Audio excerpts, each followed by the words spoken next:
Kalau dengar kata akuntansi, pasti yang kebayang langsung laporan tebal buat investor kan? Penuh angka-angka gitu. Tapi, pernah kepikiran nggak kalau ada semacam akuntansi rahasia? Ini versi internalnya yang benar-benar jadi otaknya bisnis. Coba deh bayangin kita lagi nyetir mobil. Akuntansi keuangan itu, ya kayak kaca spion, kita cuma bisa lihat ke belakang, ke jalan yang udah kita lewatin. Nah, akuntansi manajemen, ini beda. Ini dashboard mobil kita. Ada speedometer, indikator bensin, semua info penting buat nentuin arah ke depan, biar kita sampai tujuan dengan selamat. Oke, jadi apa sih sebenarnya akuntansi manajemen itu? Gampangnya gini, ini tuh sistem laporan yang dibikin khusus buat orang dalam perusahaan, ya para manajer. Tujuannya, biar mereka bisa ngambil keputusan dan ngejalanin bisnis dengan lebih pinter.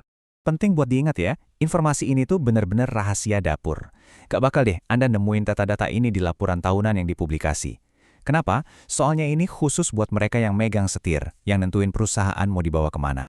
Sip. Kita udah paham apa itu akuntansi manajemen. Sekarang kita masuk ke bagian yang paling seru. Buat apa sih gunanya?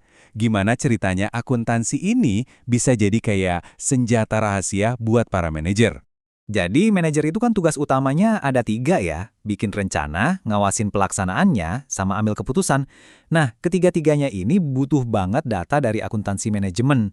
Ini tuh ibaratnya GPS super canggih yang ngasih arahan di tiap tikungan, mulai dari nentuin target sampai bener-bener nyampe ke sana. Oke, lanjut ya. Sekarang kita coba bedah soal biaya. Ini penting banget loh. Kalau Anda ngerti konsep ini, cara pandang Anda terhadap bisnis bisa langsung berubah. Siap? Kita ambil contoh gampang ya. Misalkan kita mau bikin kursi kayu. Nah, kayu yang kita pakai buat kursi itu namanya biaya langsung. Kenapa? Karena biayanya bisa langsung kita tempelin ke satu produk itu. Jelas banget kan? Terus gimana dengan biaya sewa pabriknya? Nah, ini yang namanya biaya tidak langsung. Kita kan butuh pabriknya buat produksi, tapi biaya sewanya nggak bisa kita tempelin ke satu kursi aja. Jadi biayanya itu ditanggung rame-rame sama semua kursi yang kita bikin. Balik lagi ke kayu tadi, makin banyak kursi yang kita bikin, otomatis makin banyak juga kayu yang kita butuhin. Bener kan?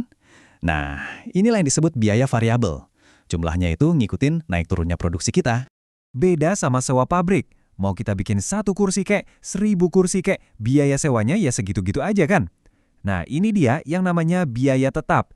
Angkanya stay cool aja, nggak peduli kita produksi seberapa banyak.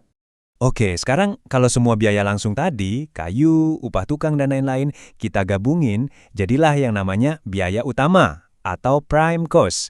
Anggap aja ini adalah DNA-nya biaya produk kita. Dari angka inilah kita mulai bisa ngintip, kira-kira untungnya berapa ya per produk?